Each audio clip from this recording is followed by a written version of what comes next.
안녕하세요. 김태훈의 현명한 투자자 방송 시작하겠습니다. 오늘은 브랜드 X 코퍼레이션에 대해서 다시 한번 말씀을 드리겠는데요. 지난번에 처음 이 브랜드 X 코퍼레이션을 소개해 드릴 때 이게 이제 여성복 브랜드로 유명한, 그러니까 애슬레저라고 해가지고 운동복과 또 평상복을 겸하는 그런 느낌의 이 잭스믹스라는 브랜드를 갖고 이게 이제 상장에 성공했고, 또 그 꾸준히 실적을 개선하면서 이 주주 가치를 이제 증가시켜 주는 쪽에 이제 주주 환원을 노력하는 회사로 이제 말씀을 드렸습니다. 그래서 그 지난번에 방송을 할 때까지만 해도 이게 이제 박스권에 갇혀 있는 지루한 모습을 보였다 했는데, 요번 2분기 실적을 발표하면서 확실하게 그 박스권 상단을 깨버리는 모습입니다.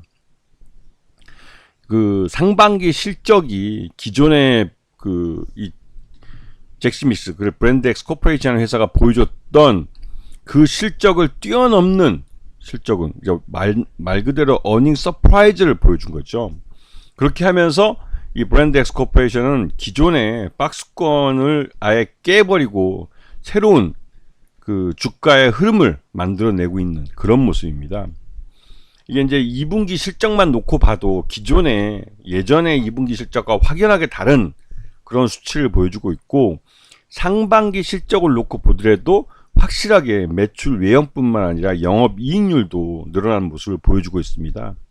이거는 기존의 이 브랜드 X 코퍼레이션이라는 회사가 갖고 있던 한계를 이제 뛰어넘었다라고 해도 과언이 아닌 모습을 볼 수가 있죠.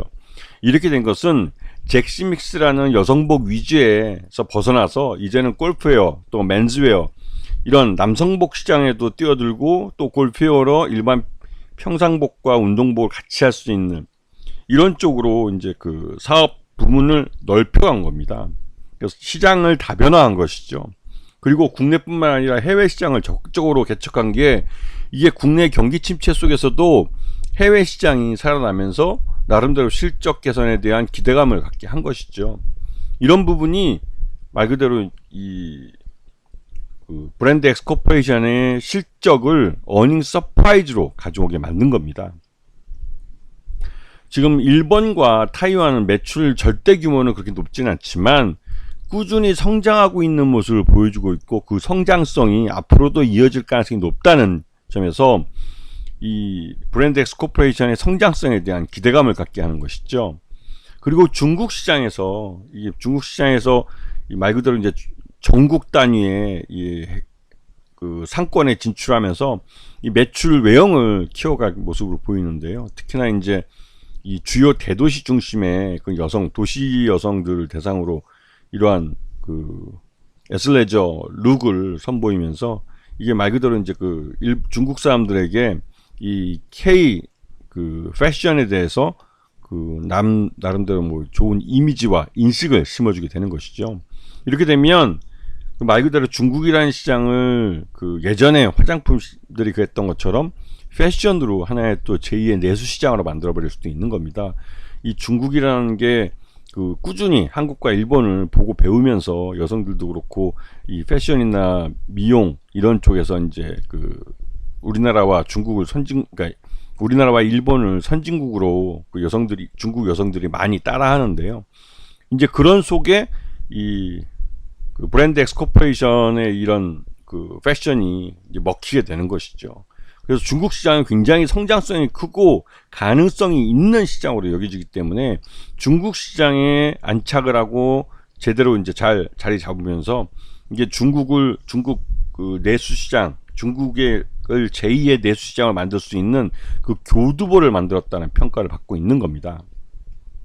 그래서 이거 외에 이제 특히나 이제 골프 쪽하고 이제 스위미어 쪽도 이 브랜드 X 코퍼레이션이 진출을 해서 나름대로 의미 있는 실적을 올리고 있고, 이런 쪽에서 기존에 이제 애슬레저 룩에서 이제 좀 더 확장된 개념의 골프웨어나 이런 쪽으로 이 새로운 시장을 개척해 나가면서 이 미래 성장성에 대한 부분을 긍정할 수 있게 만들어주고 있는 것이죠.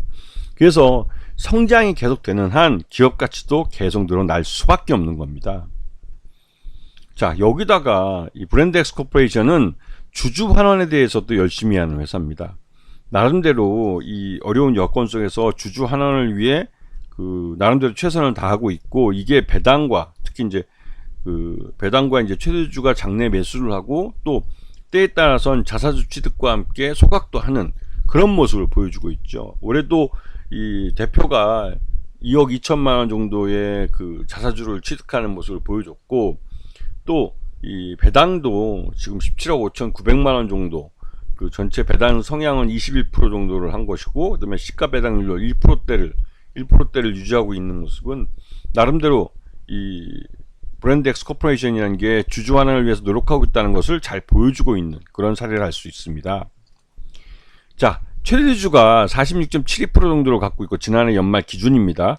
그리고 소액주주들은 전체 지분의 35% 정도를 갖고 있기 때문에 실질적으로 유통 가능한 주식은 이 소액주주 35%죠. 그래서 이 점점 자사주 취득하고 또 이런 주주 환원이 늘어나면 늘어날수록 소액주주는, 그러니까 이 유통 가능한 주식 수는 점점 줄어들게 돼서 품절주 쪽에 다가가고 있는 모습이기도 합니다. 그렇기 때문에 이 브랜드엑스 코퍼레이션은 기존에 이 박스권 상단을 뚫어버렸고, 이 뚫은 것을 기준으로 해서 이제 우상향하는 이 차트를 그릴 가능성이 크죠. 그리고 요번 2분기 실적을 기준으로 봤을 때 이 브랜드엑스 코퍼레이션의 적정 주가는 2만 원 정도로 평가되기 때문에 실적을 주가에 반영하는 주가 흐름이 나타나고 있다고 하는 걸 볼 수가 있습니다. 그리고 이렇게 지금 그 실적이 딱 공개됐을 때 주가가 상한가까지 그냥 그 거래량 동반하면서 뚫고 올라가는 것은 그만큼 이 2분기 실적이 어닝 서프라이즈로 좋게 나왔다는 것을 잘 보여주고 있는 것이죠.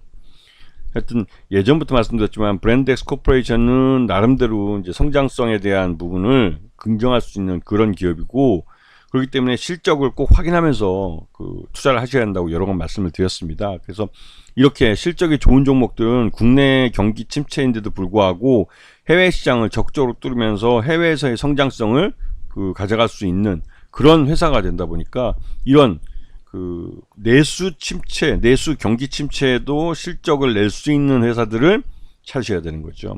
그런 속에서 이런 브랜드엑스 코퍼레이션 같은 주가가 나타날 수 있는 겁니다. 예전부터 말씀드렸지만 주식 투자는 남들이 돌아보지 않을 때 조용히 사들이고, 남들이 주식을 사겠다고 아우성칠 때 슬라이스 치면서 분할 매도해서 이 수익을 최대한으로 끌어올리는 그런 식으로 투자하는 것이 진짜 진정한 의미의 주식 투자라고 할 수 있는 겁니다. 아시겠죠? 자, 오늘 방송 여기서 마치겠습니다. 감사합니다.